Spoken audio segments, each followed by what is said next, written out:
So this session is the Using Stem Cells for Disease Modeling session. Obviously, we're going to be using neurologic disease as a model, and probably as you heard in the last session, La Jolla is a great place to do neuroscience. So I'm going to do a lightning 5-minute overview of this entire field for students or people that are not quite used to thinking about stem cells for this type of application. Basically, when we talk about using stem cells to model disease, we talk about using them as in vitro models, which euphemistically sometimes is called disease in a dish. What that means is either taking normal cells and assaulting them in ways we think emulate a disease, or more pertinent to this panel is taking cells from a patient with a diseased cells, and trying to understand what the mechanism is, and from there try to understand diagnostics, prognostics, bioassays, biometrics, drug targets, and then perhaps discover drugs against those targets. Now, the notion of using stem cells to model diseases is not new. It goes back to the earliest days of the stem cell field. Back then, the notion was that if you had a miscarriage or if you had a patient who died of a disease, you would pull out the neural stem cells and try to understand what the mechanism may have been, what the pathology may have been.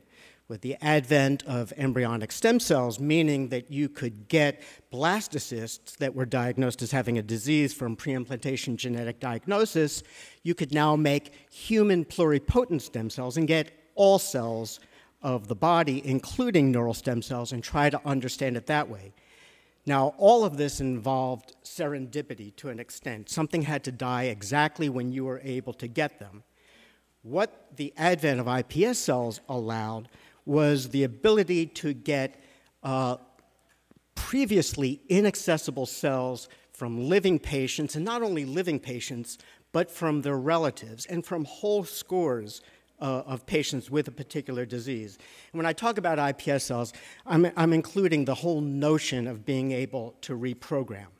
Now, there was a bit of a conceit and a leap of faith, and even a hubris in that if you had skin or blood and turned them into neurons, that those neurons had the disease.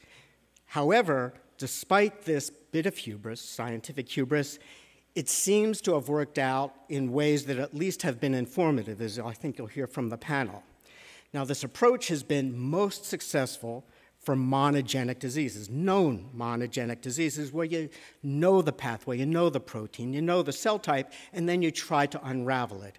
And with the advent of genomic engineering, it's become even more precise. You can really do the proper rigorous experiments that one wants to do, gain of function, loss of function.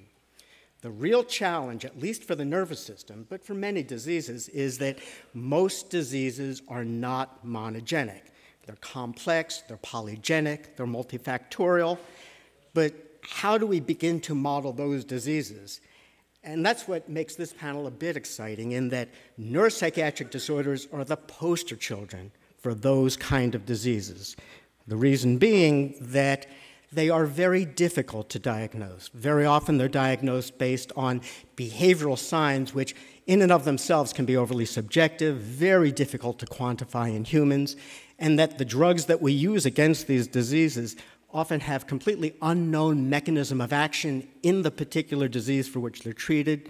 They're usually not specific for a particular disease. The response of the patients is heterogeneous, and the choice is typically empiric.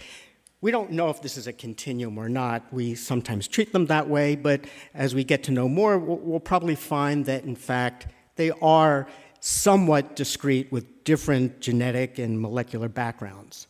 But mental illness is incredibly prevalent. I won't enumerate the various statistics here, but as you can see, the first one says that mental conditions in general equal more than the populations of the entire states of New York and Florida combined. I guess Florida's not unexpected. Anyway, didn't mean to offend anybody, sorry. So they're not only a critical category in and of themselves, but in trying to tackle these diseases, I think they can give us insight in how to approach other categories of diseases. Now, the initial way of approaching these, obviously, is to simply look at the transcriptomic level. Now, these are both useful and not as useful. These are not studies that have recently come out in this particular year from stem cell-based studies, but simply looking at the genomics of tens of thousands of patients. And the surprises are where the diseases cluster. For example, bipolar does not cluster with mood disorders. It clusters with schizophrenia and autism. And a few studies have shown that. What it doesn't help us is understand the mechanism and why. And that's where the stem cell field can make a contribution here. Because we can go beyond just the transcriptomics. We can go into the epigenome, into the proteome, into the metabolome, and start doing it at single cell levels, and then, as you'll hear, the connectome and into the organoid. Importantly, iPS cells do not stand by themselves. They must be taken in tandem with mouse models and with actual specimens from patients, whether they're living or from postmortem specimens. But what that is starting to tell us is that the diseases are turning out to be fundamental aspects of neuronal and glial function.